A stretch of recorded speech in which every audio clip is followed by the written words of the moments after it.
머리글. 너희는 너희 아비 마귀에게서 났으니 너희 아비의 욕심을 너희도 행하고자 하느니라.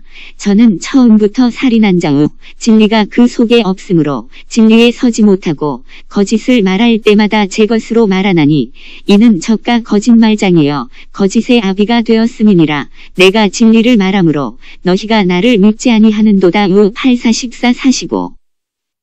과연 누가 이처럼 말할 수 있을까? 아브라함이 자손이라는 자부심을 갖고 있는 유대인들에게 일가라는 예수의 말씀은 충격적이다. 더구나 그들의 신에 대해 살인자요 거짓말장이고 마귀라고 단언한다. 오늘 기독교는 변종 유대교라는 평가에서 자유로울 수 있을까? 오늘 기독교의 하나님과 예수에 대해 2000년 전에 그 예수는 과연 무엇이라 할까? 예수를 믿는 자라는 자부심을 갖고 있는 기독교인들에게 유대인들과는 달리 말할까? 오늘의 기독교인들이 믿는 예수에 대해 과연 마귀요 살인자요 거짓말장이여 거짓의 아비가 되었다고 동일하게 말하지 않으리라고 장담할 수 있는가? 유대인들이 말하는 아브리함의 자리에 기독교인들의 예수로 치환된 것에 무엇이 다를까? 아브라함과 예수는 신학적으로 달라도 너무 다르다는 논거로 피해갈 수 있을까? 유대교와 기독교를 비교하는 것은 터무니없다는 말로 면죄부가 될 수 있을까? 무엇이 예수로 하여금 유대인들의 신을 저렇게 탄핵하게 하는 것일까? 원어성경과 씨름하고 형상과 글이라는 잡지 발행을 통해 예수의 길에 대해 묻고 답하는 시간들이 여러 해 전 여러 모양으로 있었다. 요나가 니느웨로 가는 길을 마다하고 다시스를 향했듯 성서를 손에서 내려놓고 애써 외면하며 지내온 시간들도 있었다. 어느 날 먼 길을 마다 않고 찾아온 이름 모를 독자들. 그들로 인해 다시 순례의 길을 재촉한다. 사망의 음침한 길을 걸어도 해를 받지 않고 죽었다가 다시 살아나신 이가 그랬던 것처럼 죽음의 길을 통해서만 새로워지는 길을 예수는 우리에게 보여줬다. 신앙생활은 죽도록 충성하는 것이 아니다. 아파르 흙가루, 흙으로 사람을 지었다는 말이 아니다. 흙과 사람은 동격, 황무지와 같은 마음이 짐승이라면 고운 흙가루와 같은 마음이 곧 사람이라는 된 이야기의 비유법가 되어야 짐승의 형상을 하고 있는 우리의 정신이 비로소 사람의 형상, 하나님의 형상으로 다시 태어난다. 진실로 아무것도 아니었다는 자각이 찾아올 때 다시 보인다. 죽음을 통해서만 신실해진다. 생명의 면류관이 시작되는 길이 거기에 있다. 개23조. 인간의 영혼을 일으켜 세우고 살리는 것은 영이고 생명인 말씀이다. 본서의 성서 읽기 방식은 서구 전통 신학의 성서 읽기 방식과는 전혀 다르다. 도리어 기존의 관점에 강력한 이해를 제기하고 새로운 읽기를 시도한다. 예수를 믿는 것에서 전환하여 예수의 믿음이 우리 마음에서 살아나야 한다. 예수의 길과 예수의 진리가 우리 가슴에 다시 살아 나 꽃을 피워낼 수 있다면 예수의 길은 여전히 오늘 내게 유효하다. 예수의 길은 선악을 허물고 경계를 허물고 생명의 길을 안내한다. 말씀을 나누며 공감하고 이 소중한 여행의 길에 동참하고 있는 형제 자매들께 감사의 마음을 드린다. 그분들이 있어 이 책이 나올 수 있었다. 아울러 묵묵히 지켜보고 있는 아내와 가족들에게도 고마움을 전한다. 변두리 나사렛 출신 예수가 견고한 유대 사회의 중심지 예루살렘의 성전을 바라보며 돌 하나도 돌 위에 남기지 않고 다 무너지리라 예언한다. 예루살렘을 향한 예수의 눈물과 예수의 믿음이 우리의 눈물이 되고 우리의 믿음이 되길 소망한다. 2018년 3월 김창호 1. 예수를 따른다는 것. 갈릴리 해변에 다니시다가 두 형제 곧 베드로라 하는 시몬과 그 형제 안드레가 바다에 금을 던지는 것을 보시니 저희는 어부라 말씀하시되 나를 따라오너라 내가 너희로 사람을 낚는 어부가 되게 하리라 하시니 저희가 곧 그물을 버려두고 예수를 좇으니라. 마 48:20 예수께서 가라사대 죽은 자들로 저희 죽은 자를 장사하게 하고 너는 나를 좇으라 하시니 배에 오르심에 제자들이 쫓았더니 마 8:22-23 나를 따라오라. 제자들이 예수의 부르심을 좇아 예수를 따른다. 무리들이 예수의 소문을 듣고 그를 따라 나선다. 배와 그물을 버리고 부모와 형제를 버리고 예수를 따르고 예수를 좇는다. 네. 이는 그를 따르기 위해 직업을 버렸다. 그가 가는 곳이라면 어디든 함께 한다. 예수의 말씀에 귀 기울이고 그가 행하는 무수한 일. 병을 고치고 귀신을 내어 쫓고 죽은 자를 살리고 바다 위를 걷는 일들의 모든 현장에 함께 있으며 여러 가지를 목도하고 논란다. 그러면서 제자들은 그가 그리스도임을 의심치 않으며 따른다. 예수는 제자들을 부르시고 제자들은 그의 부르심에 응답하여 그를 따른다. 그를 좇고 또 좇는다. 그런데 예수를 따르는 그들에게 전혀 예기치 않은 일이 생긴다. 예수와 함께하며 기쁨을 누리고 세상을 다 얻은 것 같은 그들의 환호작약에 무슨 일이 기다릴까? 예수를 따르기 위해 목숨을 바칠 각오가 되어 있고 예수를 위해서는 어디든 가겠다는 제자들.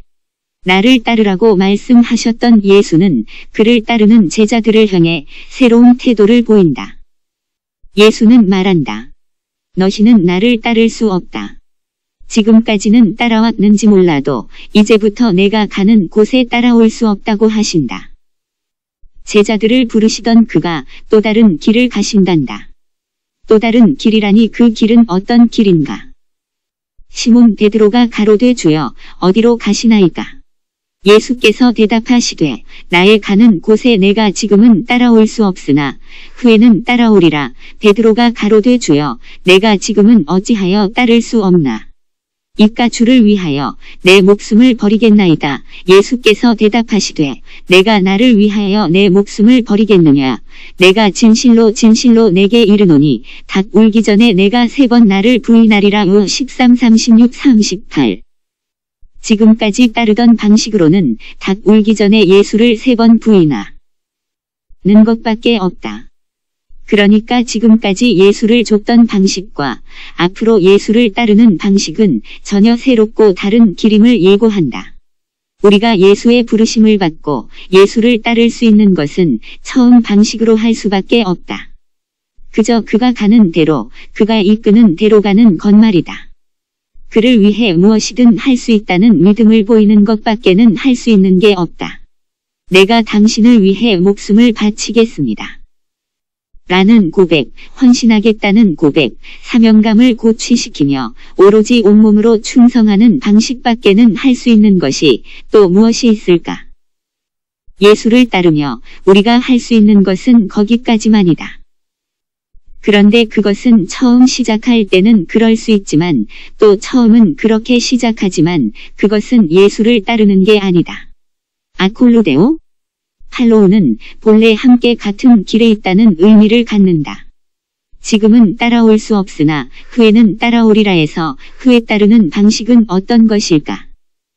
예수는 제자들에게 나를 따르라고 해놓고 삶의 터전을 버리게 해놓고 배와 그물을 버리게 하고 직업을 버리게 하고서 하는 말이 너희는 나를 따를 수 없단다. 그리고 제자들이 따르던 그 예수는 십자가에 못 박혀버린다. 어떻게든 살아서 그를 따르던 제자들에게 애초부터 부른 목적대로 사람을 낚는 어부가 되게 해야 하는 것 아닌가. 그의 죽음은 그를 믿고 따르던 제자들을 배반하는 것과 다를 게 없는 것 아닌가. 닭 쫓던 개는 지붕을 쳐다보고 예수를 따르던 제자들은 허공이나 쳐다봐야 하는가. 따라서 나를 따르라는 말이 함의하고 있는 것이 무엇인가를 다시 생각해 보아야 한다. 목숨을 바치겠다는 베드로의 고백을 예수는 온 몸으로 부정한다. 그리고 지금은 따를 수 없지만 후에는 따를 수 있단다. 그러므로 후에? 키스테론, 나중에 따를 수 있다는 것이 무엇일까?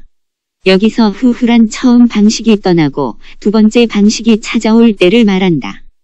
처음 사람의 방식인 알파의 시대가 지나고 두 번째 사람의 방식인 오메가의 시대가 도래할 때를 말한다. 육신을 따르는 것이 아니라 그 영을 따르는 때를 말한다. 예수는 나를 따르라고 하신다. 제자들은 예수를 따른다. 처음 예수는 그렇게 제자들을 이끈다. 어느 시점이 도래하니 너희는 나를 따를 수 없다고 선언한다. 그렇게 따르는 것은 따르는 게 아니라고 나를 따르는 것이 아니라 너희들의 욕심의 발로라는 사실을 들통낸다. 그들이 따르는 모든 방식은 비록 목숨을 바치며 일사각오를 하고 따른다 하더라도 결국 닭 울기 전 3번 부인하는 것밖에 아무것도 아니라는 사실을 적나라하게 드러낸다. 오늘날로 하면 부름받아 나선 이 몸 어디든지 가오리다고 찬송하며 예수를 좇는 무리가 한둘이 아니지만 그렇게 예수를 따르는 방식에 대해 정작 예수는 철저히 부정하고 있다. 그게 아니란다. 그런 다음 그들이 따르는 예수를 없앤다. 십자가에 매달고 그들이 따라야 할 세상 임금 예수를 아예 제거한다. 그렇다면 이제 나를 따르라는 말이 제자들에게 어떻게 들려져야 하는가? 거기서 나는 그들이 따르던 예수에게서 비로소 나에게로 전환되어야 한다. 그 예수는 죽었기 때문이다. 처소가 예비되면 다시 오겠다는 예수는 기름 부음의 형태로 그리스도로 아버지 집에 오셔서 머물기 때문이다. 그는 곧 아들이며 동시에 아버지다. 아울러 성전을 청소한 후 다시 건축된 성전에 나로 오신다. 아니 성전의 주인이신 하나님은 곧 내 안에 나가 된다는 말이다. 여기서 아버지와 아들과 나는 하나가 된다. 따라서 이제 우리는 나를 따르라는 말에 담겨있는 나는 죽은 예수가 아니라는 사실을 직시해야 한다. 비로소 산 예수인 나에게로 향해야 한다. 후에 따라야 할 예수는 성전 밖에 있는 예수가 아니다. 성전 안에 있는 나를 따르도록 예수께서 방향을 돌이켜 주었다. 그의 기름 부음이 모든 것을 가르쳐 준다는 것을 믿어야 한다. 이제부터 우리는 나를 따라야 한다. 나는 나에게 귀를 기울여야 한다. 나는 나에게 길을 묻고 나는 나에게 생명의 처소에 대해 묻고 호흡해야 한다. 나는 나에게 진리를 물어야 한다. 내게 나는 길이고 진리이고 생명이라는 것을 대오해야 한다. 이것이 후에 비로소 가야 할 길이다.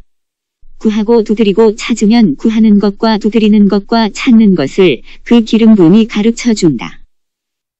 가르침이 없고 깨달음이 부재하는 것은 이 세대가 기도하지 않는 세대이기 때문이다. 기도는 없고 우상에게 찾아가 복을 구하는 것으로 기도를 대신하기 때문이다. 자기 믿음의 기도는 있지만 그 나라와 그의 의를 구하는 이가 없다. 2. 예수의 믿음과 예수를 믿는 믿음. 헬라어로 믿는다는 피스토부다. 이 동사는 역격지배동사라는 독특한 형태의 동사다. 목적어를 취하지 않고 역격 형태의 명사를 취한다는 의미다. 이 영향을 받아 영어에서도 believe라는 동사는 직접 목적어를 취하지 않고 전치사인을 동반한다. 예수를 믿으라는 영어 문장은 believe Jesus가 아니라 believe in Jesus다. 우리 문장은 예수를 믿는다 혹은 예수를 믿으라는 형태를 취하고 있는데 서양 언어에서 믿는다는 단어는 목적어를 그냥 취하지 않는다는 말이다. 역격 지배동사의 영향이다. 헬라어에서 명사는 격 어미 변화를 통해 그 의미를 명확히 한다. 문장에서 주어로 쓰이는 단어는 주격, 소유의 의미를 담고 있으면 속격, 목적어로 쓰이면 목적격, 역격으로 쓰이면 역격이라는 분명한 격을 나타내주는 어미 변화가 있다는 말이다. 역격이란 체언으로 하여금 무엇을 받는 자리에 서게 하며 동작의 상태를 나타낸다는 것이 사전적 의미다. 에게에서 한태의 의미를 지닌다. 따라서 예수를 믿는다는 말은 그리스 언어 방식으로 하면 예수에게서 믿는다는 말이다. 즉 예수 안에서 믿는다는 의미겠다. 하여 인 지저스라 한다. 예수는 믿음의 대상이 아니다. 예수를 대상화하여 믿는 게 아니라 예수 안에서 믿음을 갖는 것이다. 예수 안에서 믿음을 갖는다는 게 어떤 뜻일까? 예수의 믿음 안에서 우리는 믿음을 갖게 된다는 말이다. 따라서 예수의 믿음이 무엇인가를 질문하는 게 우선이다. 주 예수를 믿으라 그리하면 너와 내 집이 구원을 얻으리라는 사도행전 16장 31절의 헬라어 문장은 피스투손 에피톤 쿠리온 예순 크리스톤 타이소데세 수 카이호 오이코스 수 다 여기서 피스테오의 명령형인 피스토손, 미드라이 등장. 하고 에피라는 전치사가 나온다. 에피. 전치사는 명사와 결합해 부사구 혹은 형용사구를 이룬다. 전치사의 영향을 받아 명사는 격변화를 하는데 에피 전치사는 세 가지의 격변화를 지배한다. 이 문장에서는 톤 쿠리온 예순, 목적격, 주 예수의 에피라는 전치사의 영향을 받아 목적격을 취하고 문장에서는 부사구 역할을 한다. 한글 성경은 목적어로 번역해서 주 예수를 믿으라고 하고 있지만 그런 뜻이 아니다. 대개 피스토오는 역격을 취하거나 에이스 인투라는 전치사와 함께 명사를 수반하는 게 특성이다. 그런데 이 문장에서는 전치사 에피와 목적격, 쿠리온 예순이 결합하고 있고 이는 동사의 목적어가 아니라 도리어 부사구를 이룬 다. 명백히 주 예수를 토대로 해서 믿음을 가지라는 의미다. 주 예수를 믿으라는 뜻이 아니라 주 예수의 토대 위에서 믿으라는 의미가 맞다. 반석 위에 집을 지으라고 할 때도 에피텐페트란 반석, 목적격이다. 등불을 켜서 등경 위에 둔다고 할 때에도 에피 전치사는 목적격을 취한다. 에피텐 루크면 등경 위에. 이때 목적어로 해석해서 반석을 짓는다 등가 등경을 둔다고 하면 이상하지 않은가. 반석 위에가 맞고 등경 위에가 맞듯 주 예수 반석과 등경의 토대 위에서 믿으라는 뜻이다. 예수는 믿음의 대상이 아니다. 예수의 믿음이 우리가 본받고 따라야 할 소중한 무엇이다. 예수와 동일한 믿음이 찾아와야 하고 그럴 때 그는 우리의 주 로드가 된다. 피스토오 믿는다 의 명사형이 믿음 피스티스이다. 예수를 믿음으로 말미암아로 번역된 성서의 많은 문장들은 예수의 믿음으로 말미암아다. 로마서 3장 22절에서 디아 피스테오스 예수 크리스도 라는 말은 예수 그리스도의 믿음으로 말미암아지 예수 그리스도를 믿음으로 말미암아가 아니다. 성서학자들은 목적에 의미가 있는 목적 속격이라는 문법을 만들어 소유격을 목적어로 해석해야 한다는 견해를 펼치지만 그것은 참 뜻을 곡해하는 주장이다. 명백한 오역의 사례라고 할 수 있다. 예수는 믿음의 대상이 아니다. 예수의 믿음이 창조하고 이루어내는 세계에 동참하려면 곧 예수의 믿음이 우리의 믿음이 되어야 한다는 뜻이다. 그러므로 그의 믿음이 무엇인지를 탐색하고 그의 믿음이 우리에게 찾아오면 예수는 비로소 그를 따르는 이들에게 주로드가 된다. 해서 믿음은 선물이다. 그를 따르는 이들도 예수의 길을 가는 것이다. 반석 위에 지은 집이 무너지지 않듯 주 예수의 토대 위에 세운 집은 무너지지 않고 거기 거하는 모든 세계의 구원을 이루어간다. 집 오이코스 헬 베이트 히이란 장막집, 떡집 베드레헴, 하나님의 집이 예루살렘 성전이듯 육신의 집을 일컫는 게 아니다. 곧 하나님이 계신 성소를 일컬어 집이라 한다. 예수는 아버지 집에 거할 곳이 많다고 했는데 아버지 집이 나의 집이 아닌가. 이곳이 나의 집이 되는 것. 예수의 토대 위에 믿음이 싹틀 때 구원이 이루어진다. 수동태는 의미가 아니겠는가. 비로소 고토가 회복된다는 의미다. 빼앗김들의 봄이 오고 잃었던 땅과 집을 다시 되찾게 된다는 게 바울과 실라가 갇혀있던 빌립보 감옥의 간수 이야기가 전하고자 하는 바다. 집이 구원받는다는 의미는 복마전이 성전이 된다는 뜻이다. 예수께서는 도적놈들의 소굴이 되어버린 예루살렘을 바라보며 눈물을 흘린다. 돌 하나도 돌 위에 남기지 않고 무너지리라는 예언, 그리고 3일 만에 다시 세우는 것을 통해 그 집의 구원을 이루어간다. 따라서 예수를 믿는다는 것과 예수의 믿음으로 믿는다는 것은 달라도 너무 다른 얘기다. 우리는 예수를 믿는 게 아니라 예수가 믿었던 믿음 안에서 믿는 것이다. 예수께서 나는 길이요 진리요 생명이라고 했다면 우리도 그의 믿음처럼 나는 길이고 진리이고 생명임을 믿어야 한다. 예수를 믿는 믿음에서 예수의 믿음으로 전환되어야 한다. 예수를 믿겠다는 사람들은 오로지 예수만이 길이고 진리고 생명. 이니 우리는 예수만을 믿어야 한다고 우긴다.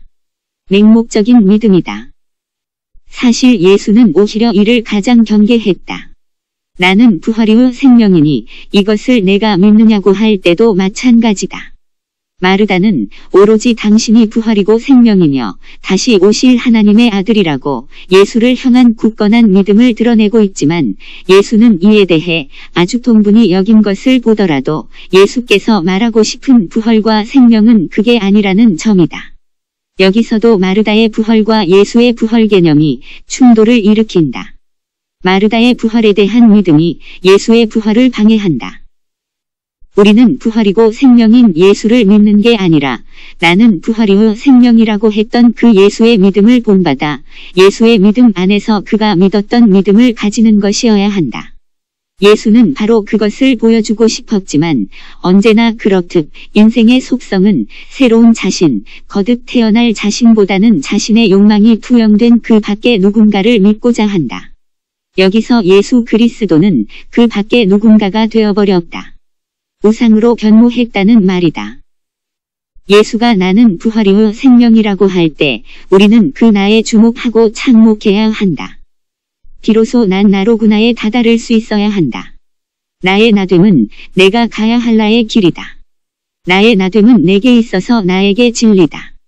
나의 나됨은 내게 있어서는 오로지 생명이며 나의 부활이다. 나는 거듭나야 하고 거듭난 나는 내게 있어서 길과 진리와 생명이며 부활이다. 이것이 예수가 십자가를 통해 보여주고 싶었던 예수의 길이었고 우리의 길이다. 야훼 하나님의 이름이 의미하는 바도 역시 마찬가지다. 모세는 질문했다. 도대체 당신은 누구입니까? 백성들에게 누구라고 말해야 합니까? 이때 모세에게 주어진 말씀이 나는 나다였다. 나는 나인 야훼가 모세를 부르고 이스라엘 백성들을 출애굽시켰다면 결국 나는 나인 존재로 삼기 위함이다. 마침내 가나안에 도착해서 지복을 누린다는 것은 잃어버린 나를 되찾아 생명의 삶을 누리는 것에 있다. 구원이란 선악의 구렁텅이에 빠져있는 나를 건져 생명의 나로 살게 하는 데 있다. 우리는 예수를 믿는 게 아니라 예수의 믿음 안에서 믿는 것이다. 예수가 그리스도라는 사실은 그의 믿음으로 믿고자 하는 이들에게 소망이다. 어떤 소망인가? 예수가 그리스도였던 것처럼 누구든지 기름 부음을 통해 왕같은 제사장의 길이 활짝 열려있는 것이다. 하여 예수는 소망이 되었다. 예수를 믿는다는 오해에서 벗어나자. 예수의 믿음으로 믿는 것이다. 우리의 믿음은 예수의 믿음이어야 한다. 예수가 믿었던 그 믿음, 하나님의 믿음으로 믿어야 한다. 예수는 나는 길이요 진리요 생명이라고 했다. 우리도 그렇게 믿는 것이다. 새로 거듭난 나는 내게 있어 길이고 진리고 생명이다. 그리고 부활이다. 부활이란 일으켜 세움받은 존재라는 뜻이다. 이를 간과하고 예수 그리스도만이 길이고 진리고 생명이라고 소리를 높이면 예수는 우상으로 전락하고 만다. 예수께서 베드로를 사탄이라고 할 수밖에 없었던 까닭이 거기에 있다. 마르다와 그 주변 사람들을 향하여 통분히 여길 수밖에 없었던 까닭이 거기에 있다. 우리의 믿음은 언제나 하나님과 예수를 부담스럽게 한다. 우리는 자신이 믿고 싶은 대로 믿으려 한다. 하나님도 우리의 믿음을 감당할 수 없다. 우리의 믿음은 믿을 수 없는 믿음이다. 그러므로 이제라도 우리의 믿음은 거짓임을 알아차리고 내려놓자. 그의 믿음으로 믿자. 하나님의 믿음과 예수 그리스도의 믿음이 우리에게 찾아와야 하고 그의 믿음으로 믿어야 한다. 이 믿음은 선물이다. 복음서는 제자들의 믿음과 예수의 믿음이 어떻게 충돌하고 마침내 전환하게 되는지를 잘 보여준다. 바울은 복음에는 하나님의 의가 나타나나니 믿음으로 믿음에 이른다. 에크피스테오스 에이스 피스틴 고한다. 나의 믿음을 고집하는 것에서 벗어나 그의 믿음, 곧 예수의 믿음이 찾아와야 한다. 그의 믿음으로 마침내 믿게 되므로 믿음으로 믿음에 이르게 되는 것, 이것이 하나님의 의로 나아가는 길이다. 3. 예수의 십자가 사건. 처음 사람 아브람이 두 번째 사람 아브라함으로 이행하려면 십자가를 통하지 않고는 불가능하다. 예수는 십자가에서 죽었다. 예수는 십자가를 통해 죽었고 제자들의 가슴에서 다시 살아났다. 예수의 십자가 죽음은 제자들의 관점에서 보면 예수를 통해 이루고 싶었던 모든 욕망이 거세당한 것과 마찬가지다. 왜냐하면 그들은 예수를 위해 목숨을 바칠 각오를 하고 갈릴리, 그물과 배, 부모와 형제들을 뒤로 한 채 예수를 따랐기 때문이다. 베드로에게 예수는 그의 인생의 전부였다. 그런데 그런 예수가 죽었다. 예수의 죽음은 예수 자신의 죽음으로 끝나는 게 아니다. 그를 전부로 여겼던 사람들에게 그것은 자신들의 전부가 사라진 것이다. 하늘이 무너져 내렸고 땅이 꺼져버렸다. 꿈과 욕망은 절당한 게 아니라 거세되었다. 이를 일컬어 처음 하늘과 처음 땅이 떠나갔다고 하는 것이다. 제자들의 관점에서 보면 비본질 예수는 죽었고 본래 예수가 살아났다. 세상 임금으로 쫓았던 예수는 죽었고 예수가 드러내고 싶었고 보여주고 싶었던 예수 그리스도로 다시 살아났다. 사례의 태는 경수가 끊겼고 끊긴 태에 다시 태기가 생기는 원리와 같다. 이스라엘 백성들이 광야에서 불뱀에 물려 죽어갔다. 뱀은 인간의 욕망과 지혜의 산물이다. 뱀은 야훼 하나님을 물어뜯는 존재다. 야훼 하나님을 물어뜯고 선악의 하나님을 전면에 내세운다. 욕망은 처음 사람을 살게 하는 동력이다. 처음 사람의 정신도 욕망을 기반으로 형성된다. 자신의 본질은 온데간데 없고 욕망으로 형성된 존재를 나로 여기며 살아간다. 비본질이 본질을 대신하고 있는 것이다. 불뱀에 물려 본질이 죽어가고 있다. 여기 불뱀이 있고 나의 욕망이 투영된 뱀, 예수가 거기 있다. 녹뱀과 불뱀이 나란히 있는 것이다. 광야에서 녹뱀이 들린 것처럼 인자도 들려야 한다는 것이 십자가 사건의 본질이고 예수의 걸음이다. 광야에서 녹뱀이 들렸는데 불뱀에 물려 죽어가던 사람들이 녹뱀을 보고 살아난다. 인자가 십자가에서 죽었는데 제자들의 전부가 죽었고 예수가 제자들의 가슴에서 다시 살아나니 제자들도 살아난다. 그러므로 나와 관계없는 예수의 죽음은 나와 상관이 없다. 나와 관계 있는 예수가 죽어야 나의 죽음이다. 다시 말해 나의 전부인 예수가 죽어야 되는 것이지 나와 상관없는 예수가 100번을 죽은들 무슨 소용일까? 2000년 전 예수 죽음이 나와 무슨 관계가 있는가? 예수와 함께 죽고 함께 산다는 말이 무슨 말인가? 그냥 그렇다고 믿으면 그런 것인가? 누구나 예수를 따르는 것은 처음 사람이 따른다. 2000년 전이든 지금이든 예수를 따르는 것은 처음 사람이 따른다. 처음 사람. 이란 나의 에고가 에고를 강화시키기 위해 예수를 따르고 있는 존재를 일컫는다. 무슨 성경 구절을 들이대고 그게 아니라고 강변한다 해도 그것은 이론이고 관념이고 교리일 뿐 처음 사람은 예수를 그렇게 따르게 되어 있다. 그때의 제자들은 메시아에 대한 대망을 갖고 예수를 따랐고 오늘날 사람들은 2000년 전에 유대 땅에 있었던 수많은 이력을 갖고 있는 예수를 따른다.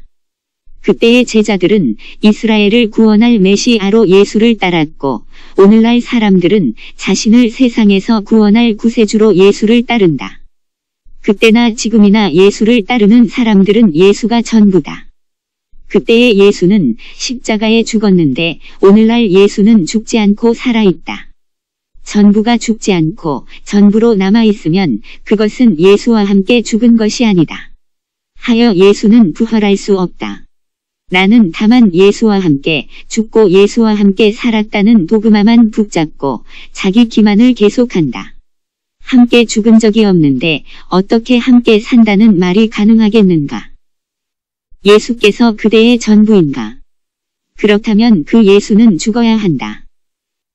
2000년 전에 예수 말고 지금 세상 죄를 지고 죽었다가 다시 부활해서 승천하였다는 이력을 갖고 그대의 인생의 구세주라는 이름으로 전권을 휘두르고 있는 그 예수하며 당신이 믿고 따르고 있는 당신의 전부인 현재에 그 예수가 죽어야 한다는 말이다.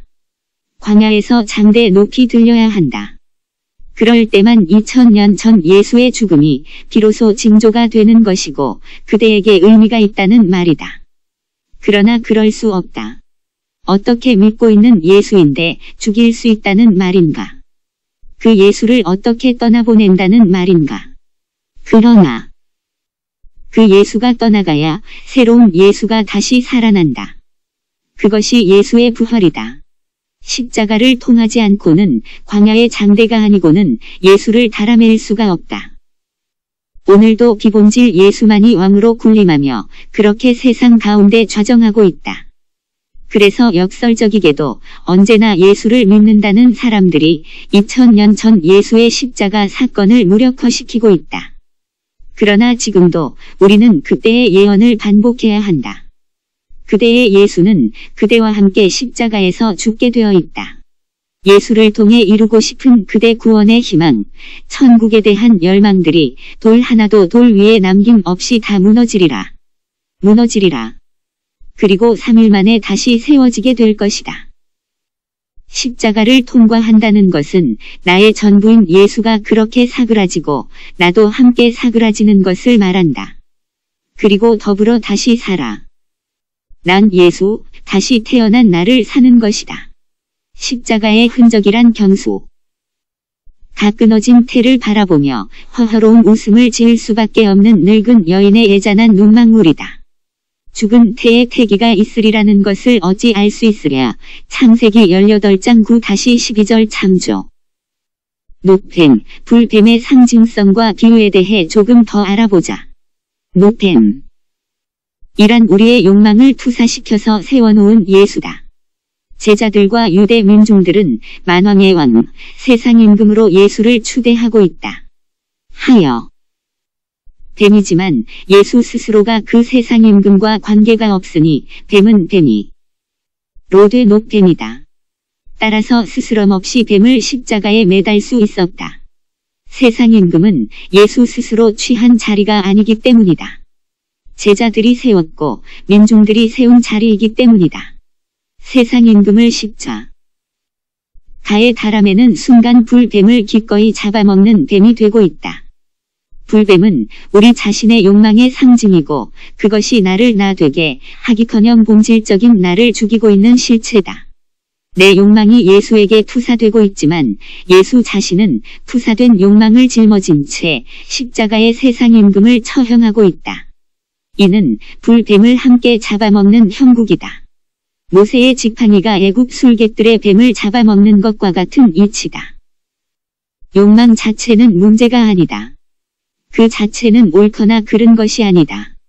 욕망은 육체를 살게 하는 기본적인 동력이기 때문이다. 다만 그것이 정신을 형성하는 바탕이고 원리로 작용한다는 점이다. 이기심을 중심으로 형성된 정신의 상태를 성서는 짐승으로 비유하고 있다. 그 중에서도 권력 의지의 정점에 이르고자 하는 속성, 그것을 투사시켜 세워놓은 존재를 성서는 세상 임금 곧 뱀으로 상징하고 있다. 이것이 성서의 비유 방식이다. 이기적인 자아만이 나일 수 없다는 문제제기가 옛사람들에게 있었고 성서는 이 같은 부분을 다루고 있다. 예수의 십자가 원리는 반드시 예수라는 이름을 달고 있지 않아도 어느 지역 어느 시대를 막론하고 적용된다. 인생들이 누군가를 예수처럼 섬기다가 그 실체의 허구성을 만나는 순간 그를 떠나보낸다면 예수의 원리는 동일하게 나타나고 있다고 하겠다. 유대의 예수 원리는 거기서 보편적인 원리가 된다. 불가에는 부처를 만나면 부처를 죽이고 조사를 만나면 조사를 죽이라는 말이 있다. 살불, 살조사 이야기도 같은 이치에 맞닿아 있다. 말에 잡히지 않고 도그마에 잡히지 않는다면 이해의 지평을 넓힐 수 있다. 십자가의 도는 기독교의 독점물이 아니라는 말이고 원효의 삶에서도 이 같은 십자가의 사건을 충분히 엿볼 수 있다. 4. 예수를 상실한 교회. 도란 무엇인가? 길이란 무엇일까? 도를 도라고 말하면 이미 도가 아니고 길을 길이라 하면 이미 길이 아니다. 그럼에도 불구하고 도를 말하고 이름을 짓는 것은 비록 그것이 도가 아니라 하더라도 비록 그것이 참된 이름은 아니라 하더라도 말의 너머에 있는 도에 이르고자 하며 이름 너머의 실제를 만나고자 함일 것이다. 하여 진리를 말할 때 흔히 부정의 어법을 동원하는 까닭도 거기에 있다. 적어도 도는에서 은 아니다는 식의 방법을 택하는 것이다. 이다 보다는 아니다라는 것으로 가까이 다가서려는 것이다. 이것이 도가도비상도 명가명비상명이라는 노자의 어법이다. 그러나 그것만으로도 역시 충분한 것은 결코 아니다. 여기 성경의 진리에 대한 진술을 살펴보자. 도란 무엇인가? 진리란 무엇인가? 예수는 말한다. 내가 곧 길이요, 내가 곧 진리요, 내가 곧 생명이라고. 그것은 노자의 진술과도 다르고 부정 어법과도 다르다. I am the way, I am the truth, I am the life. 그러면서 나로 말미암지 않고는 아버지께로 갈 자가 없다고 한다. 지금은 나의 가는 길을 알 수 없지만 후에는 알게 되리라는 말과 함께 그의 생의 마지막을 예고하면서 하신 말씀이다. 이 무슨 청천벽력이란 말인가? 내가 길이라니, 내가 진리라니, 내가 생명이라니. 이보다 간결하고 명쾌한 것이 어디에 있는가? 그러나 과연 명쾌한가? 그렇지 않다. 이것처럼 난해하고 복잡한 것이 또 있는가? 노자는 도를 도라고 말하면 이미 도가 아니라고 말하고 있지만 예수는 내가 길이요, 진리요, 생명이라고 하고 있다. 그것은 한편 간결 명쾌하고 직설적이지만 문제는 길과 진리와 생명이 되는 나에 있다. 간결한 듯 간결치 않은 것은 도대체 나는 누구인가 하는 것이 풀리지 않는 화두요, 알 수 없는 명제이기 때문이다. 사람들은 이 예수의 말씀을 철저히 곡해한다. 종교인들은, 기독교인들은 이 말씀을 철저히 교리로 만들었다. 그래서 등장한 것이 기독교인데 예수만이 길이요, 예수만이 진리요, 예수만이 생명이라는 새로운 교리가 등장했다. 즉, 예수를 교주로 삼고 예수를 자신들의 임금을 삼는 구실로 만들어버린 것이다. 그래서 나는 누구인가 하는 질문을 원천 봉쇄하고 더욱 오리무중으로 만들어 놓았다. 기왕에 나온 말이니 요한복음 14장의 여러 정황을 살펴보자. 대화는 다음과 같이 시작된다. 너희는 마음에 근심하지 말라. 하나님을 믿으니 또 나를 믿으라. 내 아버지 집에 거할 곳이 많도다. 또 이런 말씀도 있다. 너희가 나를 알았다면 내 아버지도 알았으리로다. 이제부터는 너희가 그를 알았고 그를 또 보았느니라고. 빌립이 묻는다. 주여, 아버지를 우리에게 보여주옵소서. 그리하면 족하겠나이다. 예수는 말씀하신다. 빌립아, 내가 이렇게 오래 너희와 함께 있으되 내가 나를 알지 못하느냐? 나를 본 자는 아버지를 보았거늘 어찌하여 아버지를 보이라 하느냐? 여기 사람들과 예수와의 큰 간극이 있다. 물론 빌립과 예수뿐만 아니라 오늘날 기독교인들과 예수의 사이에도 마찬가지의 구렁이 있다. 어떤 거리인가? 그렇다. 빌립이 보고 싶은 하나님과 오늘날 종교인들이 믿고 싶은 하나님은 동일한 하나님이다. 그러나 예수가 말하고 있는 하나님과는 전혀 다르다. 예수는 빌립이 보고 싶은 하나님을 보여줄 수가 없다. 예수의 하나님은 그런 하나님이 아니다. 예수는 말한다. 내가 곧 길이요 진리요 생명이라고. 그래서 한술 더 떠 오늘날 사람들은 예수를 하나님이라고 하고 있다. 뿐만 아니라 이 사실을 입증하기 위해 각종 교리들이 등장한다. 예수가 하나님의 아들이며 그는 곧 하나님이라고. 거기에 무슨 문제가 있다는 말인가? 그렇다. 얼핏 보면 너무나 성경적이 아닌가? 도리어 이 말에 토를 다는 것은 명백히 이단의 증거가 아닌가? 말씀인즉 지당하고 지당하다. 그런데 무엇이 문제란 말인가? 예수는 하나님을 믿으니 또 나를 믿으라고 하지 않는 가. 사람들은 그래서 하나님을 믿고 예수를 믿는다. 예수를 믿는다는데 무엇이 문제란 말인가? 천하 인간에게 구원 얻을 다른 이름을 주신 적이 없다고 성경은 증거하고 있지 않은가? 그래서 예수를 믿어야 하는 것이 아닌가? 문제는 그 예수가 누구인가 하는 점이다. 여기서 예수는 그 예수가 아니다. 육체대로의 예수를 믿는 것은 예수를 믿는 것이 아니다. 육체를 따라 예수를 이해하는 것은 예수를 이해하는 것이 아니다. 예수가 말하는 나는 육체대로의 예수를 일컫는 것이 아니다. 나를 본 자는 하나님을 보았다고 할 때에 나는 목수의 아들 예수를 말하는 것이 아니다. 예수 당시에도 그를 따르던 제자들이나 그를 둘러싸고 있는 많은 사람들과의 간격도 바로 그 같은 데서 발생한다. 사람들은 예수를 볼 때 그의 속사람을 보지 않는다. 그의 겉을 따르고 겉사람 예수의 초점을 맞추어 이해하려 한다. 서로 커뮤니케이션에 문제가 발생하는 것도 그러한 까닭이다. 하나님에 대한 이해도 마찬가지다. 예수가 말하는 하나님은 예수 속에 나였다. 그것이 그가 보여주고 싶은 하나님이었다. 그래서 그는 나는 길이라고 할 수 있었다. 그 나를 도외시하고 하나님을 보려는 모든 시도는 허공에 대고 헛손질하는 것에 불과하다. 얼마나 답답했을까? 빌립에게 그는 말한다. 내가 이렇게 오래 너희와 함께 있으되 내가 나를 알지 못하느냐? 나를 본 자는 아버지를 보았거늘 어찌하여 아버지를 보이라 하느? 냐 요한 14고. 그렇다. 빌립은 예수와 그렇게 많은 시간을 함께 하고 있었지만 예수를 알지 못한다. 예수를 보고 있었지만 예수를 보지 못했다는 말이다. 왜인가? 그가 함께 하고 있었던 예수는 어떤 예수이기에 예수를 알지 못한다는 말인가? 빌립이 그렇게 예수를 따라다녔지만 그가 따라다녔던 예수는 겉사람 예수였다.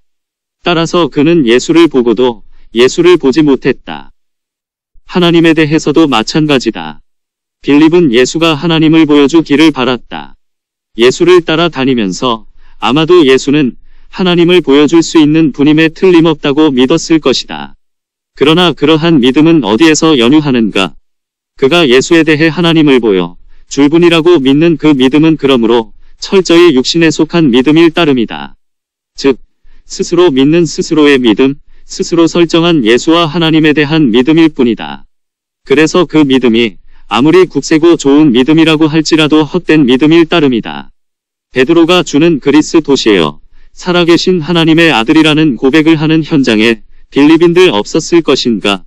예수가 광야에서 오병이어의 이적을 베풀 때 빌립은 생생하게 그 현장을 목도하고 또 목도했다. 하여 빌립이 예수가 메시아임에 틀림없다는 확신을 가졌다고 짐작하는 것은 빌립에게 결례가 되는 것이다. 체험, 그것은 빌립에게 있어서 누구에게도 뒤지지 않는 예수에 대한 생생한 경험일 것이다. 그러나 여전히 그가 경험하고 체험하며 이해하고 느끼고 있는 예수는 어떤 예수이며 그가 대망하고 있는 하나님은 어떤 하나님이었다는 말인가?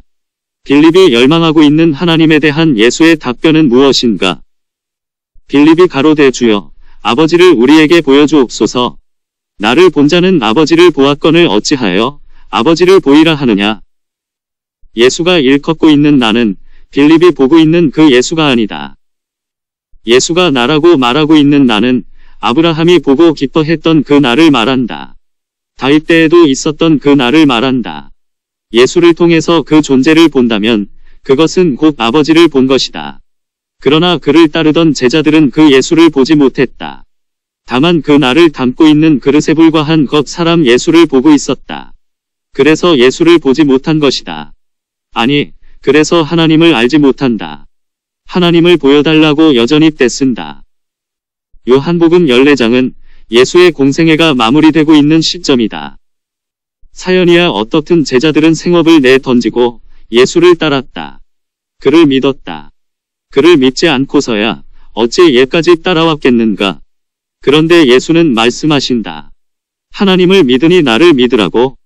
제자들이 믿은 예수는 누구이기에 여기서 다시 나를 믿으라고 강조하시는가? 그동안 예수를 믿고 따라왔는데 그 믿음은 무엇이기에 또다시 믿으라고 하는가? 무엇을 믿어야 하는가? 예수는 누구인가? 기독교는 이 점에서 예수가 말하고 있는 나를 믿는 것이 아니라 그가 부정하고 또 부정한 그 겉에 예수를 믿는 종교가 되어버렸다. 그래서 예수는 다른 예수가 되었다. 예수가 말하고 있는 그 예수, 그 나는 것에 되어버린 채 다른 예수, 육체대로의 예수만이 교회의 주인이 되어버렸다. 여기 비극이 있는 것이다. 여기 서교회는 예수를 상실한 것이다. 열심히 예수를 믿고 있다고 주장하지만 다른 예수, 버러지 예수, 세상 임금 예수만을 고집하며 주인으로 모시고 있으니 그 예수는 공중에 매달아야 할 사탄이 되었다. 예수께서 말하고 있는 하나님은 도대체 어떤 하나님인가? 예수는 말씀하신다. 나를 본 자는 아버지를 보았다고. 제자들에게 누가 내 모친이며 내 형제냐고 자신의 육신의 어머니와 형제를 바라보며 반문하시던 예수.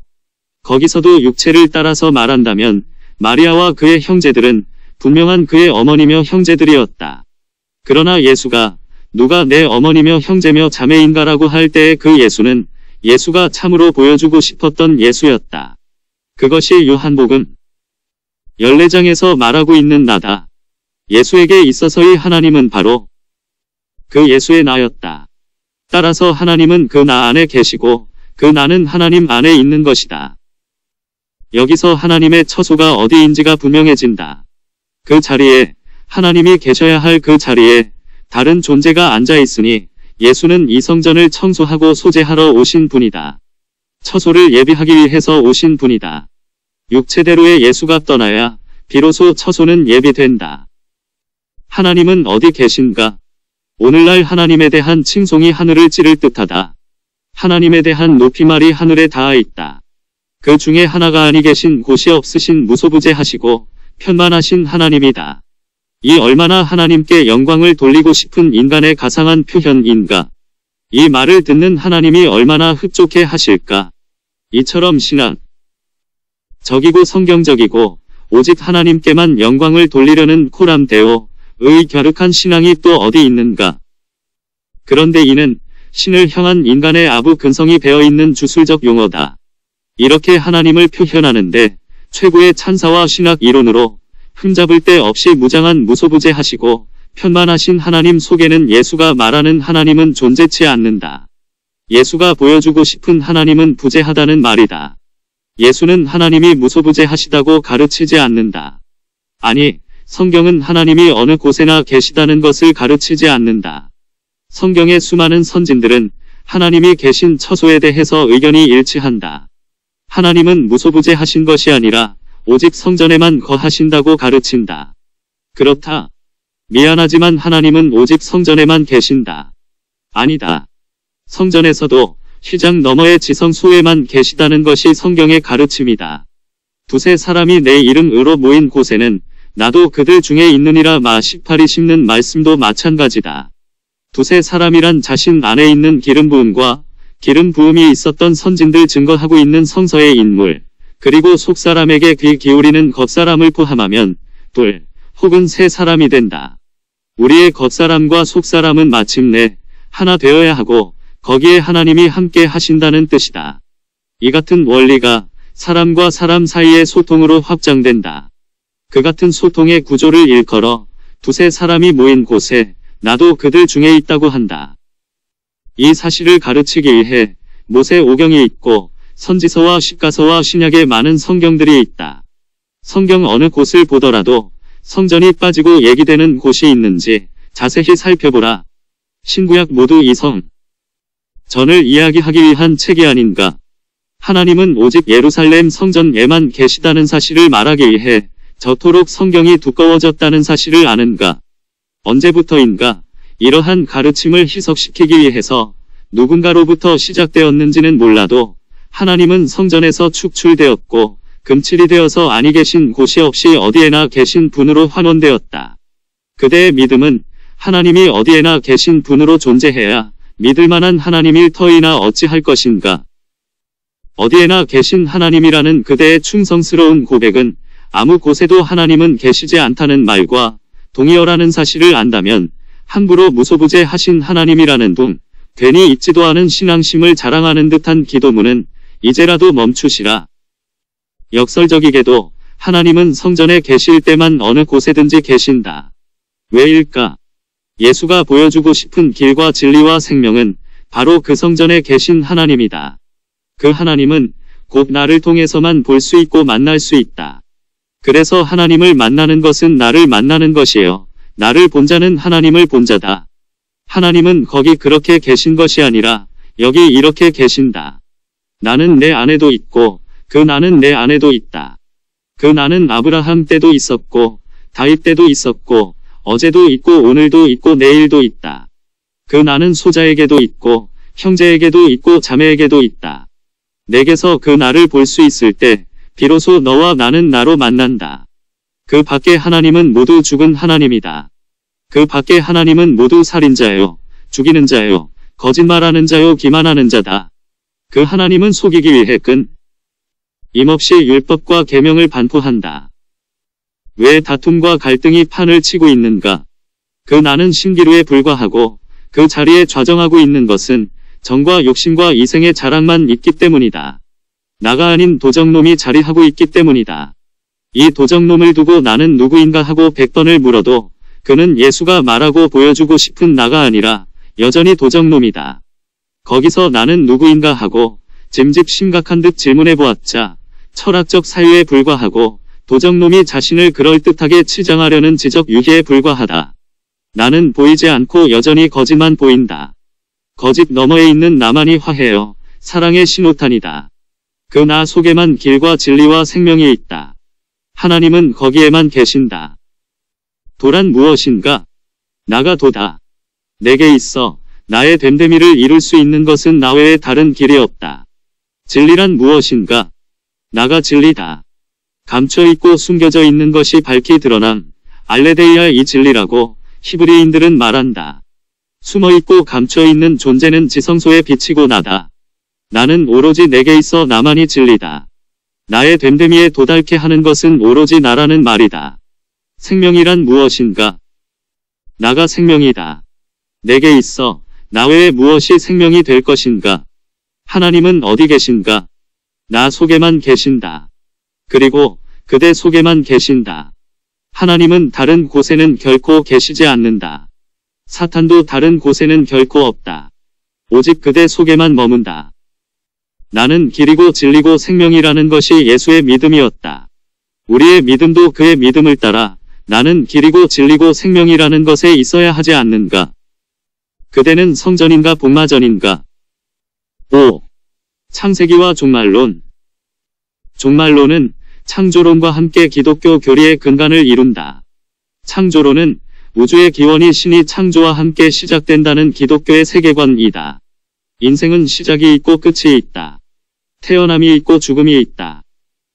공간과 시간에 예속되어 있고 누구나 시작과 끝을 가정하는 것은 지극히 자연스러운 일이라 하겠다.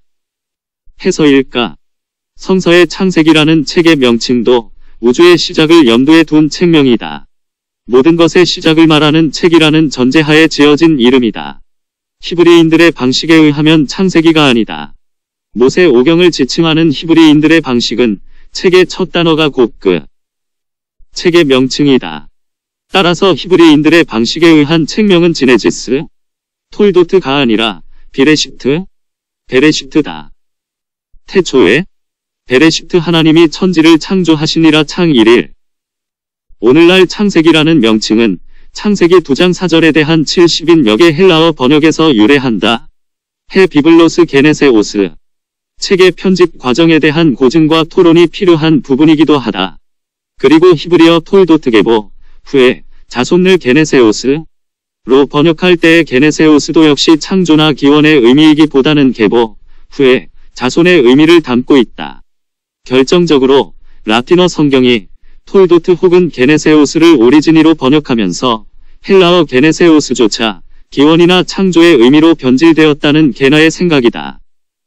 이후 모든 번역 성경은 70인역의 분류 방식을 따르고 책의 명칭도 히브리어 성경을 따르지 않고 70인역을 따르고 있다. 왜곡. 이 거듭된 경우라 하겠다. 그리고 오늘날 그 책의 명칭은 창세기 혹은 기원의 의미를 내포시켜서 지네시스라는 명칭으로 보편화되었다. 창세기라는 책의 명칭부터 잘못되었고 기독교인의 세계관의 골격을 이루는 창조론과 종말론을 형성하는 결정적인 계기를 이루게 하였다. 아니, 그 같은 세계관이 성서의 첫 책 베레시트를 변질시켜 지네시스라 이름하게 되었다는 것이 맞을지도 모른다. 성경의 모든 독자로 하여금 눈 멀고 귀 먹게 하는 결정적인 계기를 만든 것이다.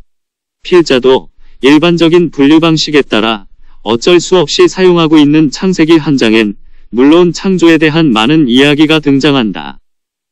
봐라. 크리에이트 창조하다와 아사, 어셔, 메이크에 대한 기사가 수없이 등장한다. 그럼에도 불구하고 창조에 있어서 더욱 중요한 것은 베레시트다. 근원, 머리, 원리의 의미를 담고 있는 이 단어야말로 창세기의 키워드요 히브리인들이 일컫는 모세오경의 첫 책 명칭이기도 하다. 창세기가 아니라 근원기 기 혹은 근본기 혹은 본원기라는 게 차라리 옳다는 말이다. 영어로는 프린시플 혹은 헬라어 역을 따서 엔아르케라 이름하였다면 얼마나 좋았을까.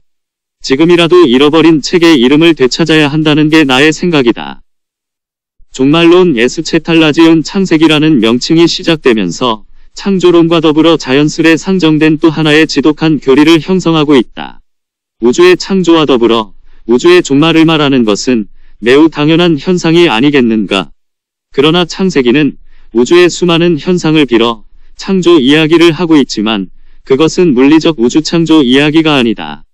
종말이라고 말하는 에스카토스 역시 물리적 우주의 종말에 관한 이야기가 아니다. 요한 계시록의 수많은 기록 역시 우주적 종말에 관한 이야기가 아니다.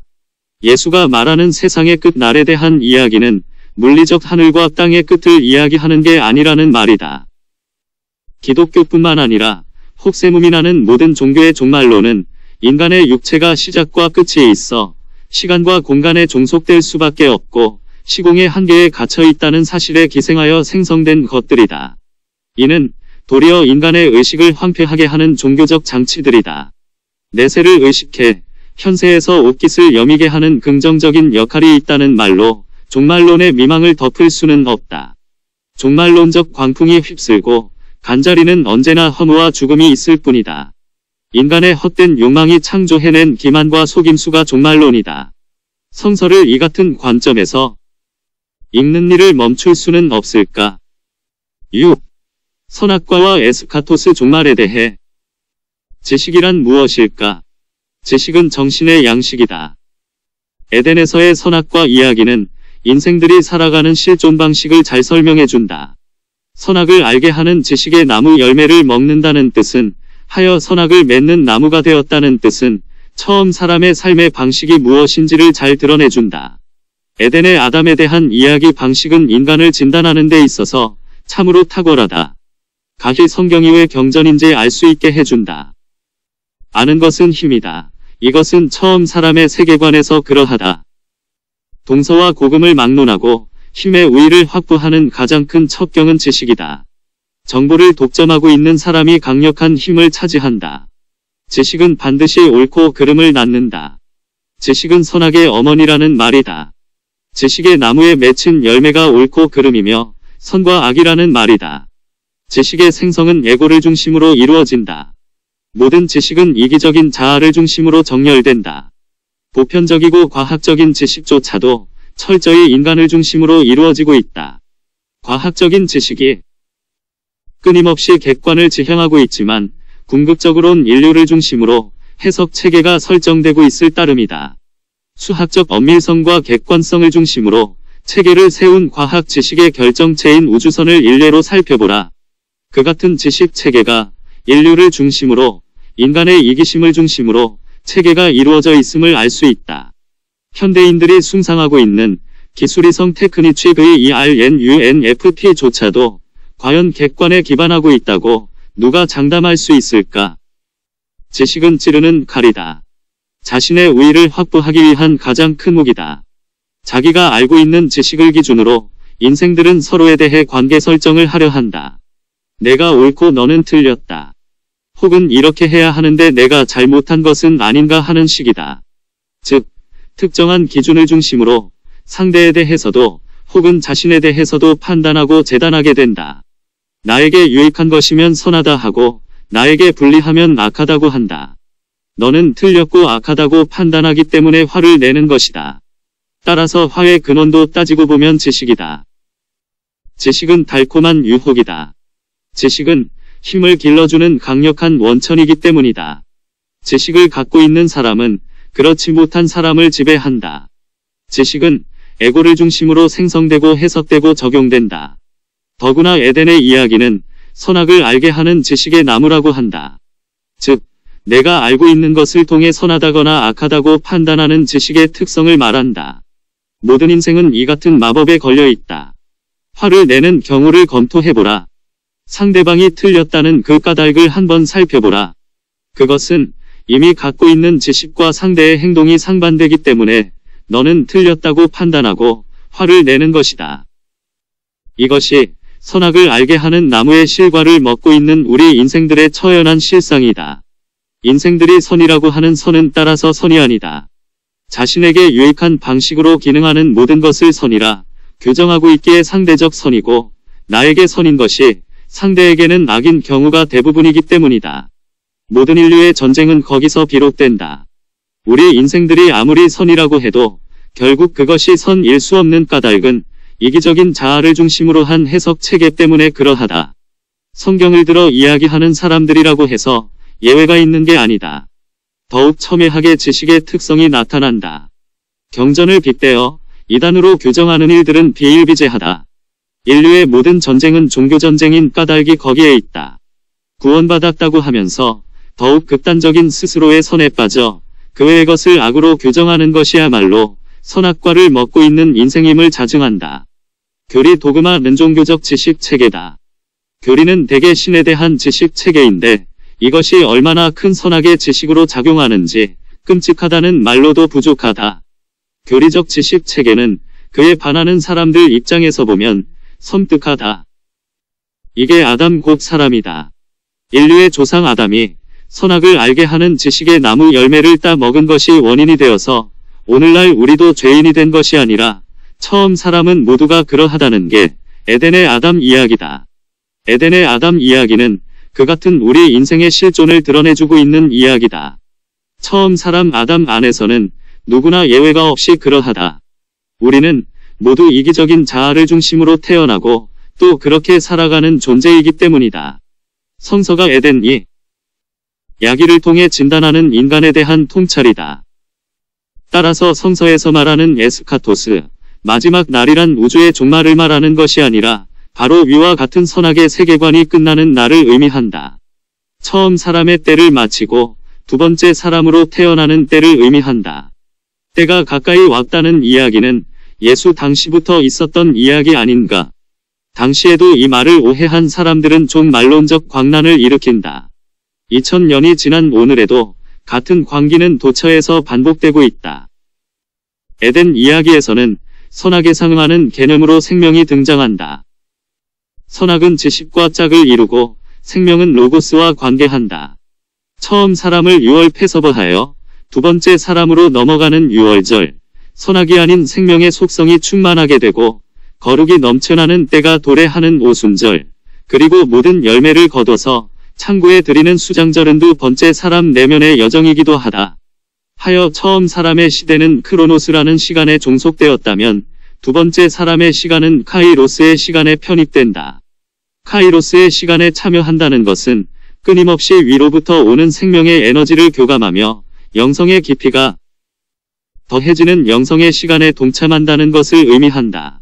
크로노스와 카이로스는 본서, 역사적 시간과 존재적 시간 참조. 요한계시록에서 때가 가까이 왔다고 할 때의 시간은 곧 카이로스의 시간을 일컫고 있다. 많은 사람이 이를 크로노스의 종말의 때가 가까이 왔다는 것으로 오해하고 있다. 너무 깊은 오해에 빠져 있다. 본래 육신의 생존은 기본적으로 이기적이어야 유지할 수 있다. 그것은 자연스러운 본능이다. 그래서 처음 사람이라고 한다. 문제는 육체의 생존 방식이 정신에 그대로 반영된다는 점이다.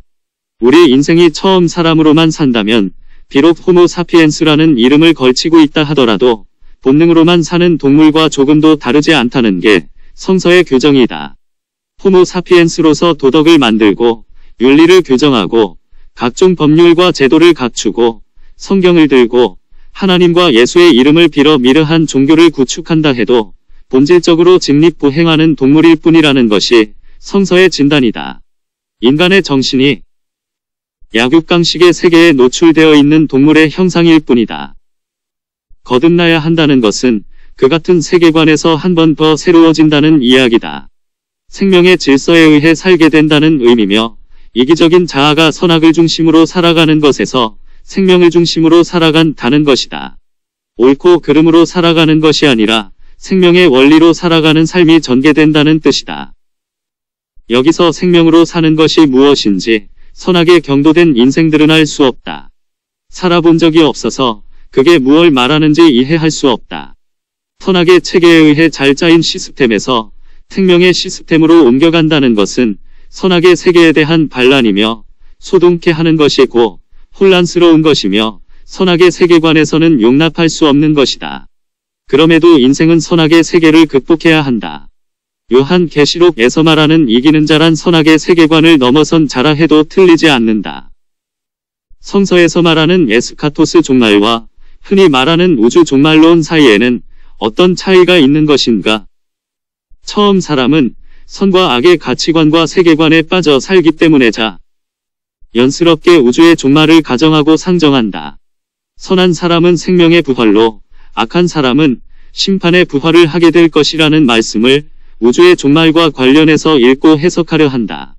인생이 우주의 종말에 대해 관심을 갖는 것은 기독교인이 아니라 해도 보편적인 관심사다.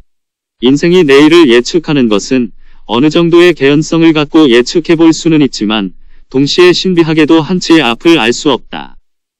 인류의 지혜는 모든 과학과 통계 자료를 동원하고 가능한 모든 경우의 수를 종합하여 예측 시스템을 갖추려 한다. 종말에 대한 호기심 또한 누구나 갖게 되는 현상이기도 하다.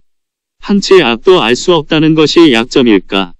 그것은 약점이 아니라 신비며 생명의 오묘다. 한치의 앞도 알 수 없다는 것을 인간의 약점으로 이해하는 인생들, 하여 약점이라고 생각하는 그 같은 것을 토대로 점쟁이가 발흥하고 술객들이 기승을 부린다. 종말론은 그 같은 인생들의 심리에 기반을 두고 있다. 종말론은 그 뿌리에 선악이 자리 잡고 있다. 종말론 사상은 철저히 선악사상이다. 선악을 알게 하는 지식의 나무 열매를 먹고 있는 처음 사람들이 주창하게 되어 있는 선악의 연장으로 종말 사상이 존재한다는 사실이다. 종말 사상은 흑사병처럼 기독교인들에게 감염되어 있다. 죽음의 병이다. 그것은 단지 시한부 종말론자들에게 한정한 말이 아니다. 성경의 핵심 사상은 부활이다. 종말론은 부활을 거세시킨다. 온통 부활이라는 말로 치장하고 있지만 역설적이게도 이는 성경의 핵심인 부활을 실종시킨다. 부활은 사망의 권세에 갇힌 무덤 속에 죽어있는 나사로 하나님의 도우심가 다시 사는 것이다. 선악의 덤에 갇혀있는 존재가 살아나는 것이 부활이다. 무덤 속에 갇혀있는 것이 살아나야 함에도 불구하고 무덤 문은 굳게 닫아놓은 채 마지막 날에 부활할 것이라고 주장하는 것에서 부활을 실종시키고 있으니 종말론의 패스트가 얼마나 지독한 질병인지 알 수 있을까? 마르다. 역시 엔테 에스카테 헤메라 마지막 날에라는 말은 용하고 있을지라도 우주 종말론에 감염되어 있는 대표적인 경우라 하겠다. 성경은 우주의 종말과 인간의 사후에 대해서는 눈 감고 있다. 이것은 신비다. 흔히 기독교는 내세 종교라고 말한다. 그것은 신학자들의 해석일 뿐 정작 성경이 강조하는 바는 현세의 생명사상이다. 내세 종교가 모럴 해자들을 제어하는 도덕적 순기능이 있다는 것으로 자위할 수 있는 것인가? 내세 종교는 역설적이게도 내세 종교일 수 없다. 내세 종교는 현세를 오도하기 때문에 궁극적으로 내세조차 오도하는 결과를 가져오기 때문이다. 마르다의 이야기가 이를 잘 말해준다. 부득불 종교라는 표현을 써본다면 현세 종교만이 내세 종교다. 크로노스의 시간 개념으로 상분하여 시간을 나누면 과거, 어제, 현재, 오늘, 미래, 내일다. 어제와 내일은 오늘로부터 구원된다. 오늘 부활은 어제를 새롭게 한다. 오늘 부활은 내일을 구원한다.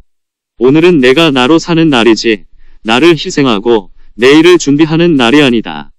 오늘의 희생으로 내일 부활케 된다는 것은 사기여 혹세무민이고 거짓말이다. 우리는 오늘을 버려둔 채 내일 어떻게 되는가에만 관심을 갖는다. 스스로 속이고 자위하기 위한 함정에 자신도 모르게 빠져버린 것이다. 성경은 내일 종말론적 내일에 대해 항구하고 있다. 성경의 예언은 종말론이 아니다. 성경은 두 번째 사람에 대한 예언으로 가득 차 있다. 모든 선지자와 예언자들은 오로지 아들에 대해 예언하고 있을 따름이다. 히브리서 1장 참조. 나는 알파와 오메가요. 처음과 나중이요 시작과 끝이라는 말 속에 예언의 전부가 담겨있고 함축되어 있다. 구약에서 야훼란 I am that I am 혹은 I am that being이며 에고 에임이 호운 이다. 모세에게 계시된 하나님은 야훼 하나님이다. 내가 나인 하나님이 출애굽을 시켰다면 그리고 그 자신이 그렇게 계시되었다면 출애굽의 궁극 목적은 내가 나로 드러나게 하기 위함이다. 내가 목자다 라고 하면 양을 인도한다는 뜻이고 내가 목수라면 나무를 다루는 법을 가르치겠다는 의미가 함축되어 있는 것처럼 내가 나라고 그가 모세에게 계시되었다면 모든 백성으로 내가 나가 되도록 인도하겠다는 선언이고 출애굽의 궁극도 거기에 있다는 선포인 셈이다. 그렇다면 다른 모든 것들은 이 같은 궁극을 위한 방편들일 따름이다. 처음 사람 속에 있는 나는 죽어있는 나다. 즉 선악으로 사는 나라는 말이다. 이때의 나는 무덤이고 사망이다. 죽은 나사로다. 거기서 부활한 나는 다시 태어난 나요. 생명으로 사는 나다. 우리가 야훼 하나님의 인도를 받는다면, 내가 나인 하나님의 인도를 받는다면 우리도 마침내 내가 나가 되게 되어 있다.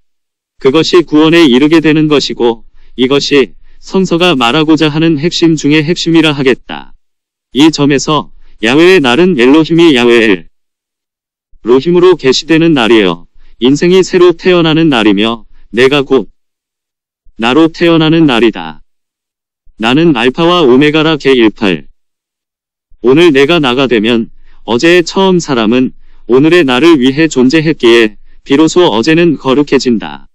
비록 터나게 세계의 경도 되었던 어제라 해도 오늘 내가 나로 살게 되면 어제인 처음 사람이 토대가 된 것이기에 어제는 저절로 거룩해지는 것이며 어제가 더욱 신비롭게 되는 것이다.